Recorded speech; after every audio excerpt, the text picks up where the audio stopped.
దాన్ని చూచుకుంటూ ముగ్గురు జ్ఞానులైన మేము ఇతర దేశాల నుంచి యెరూషలేము పట్టణానికి వచ్చాం. కాబట్టి ఇది వాస్తవం.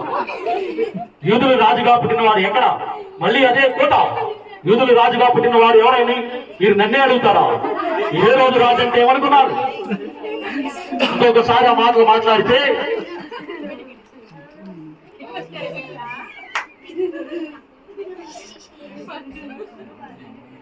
ఏమీ తోచని రాజు.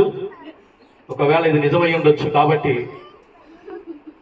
వీరిని పంపించి ఆ రాజు ఎక్కడ పుట్టాడో చూసి ఆ రాజుని నేను వధించదని చెప్పి పన్నాగం పడుతున్నాడు.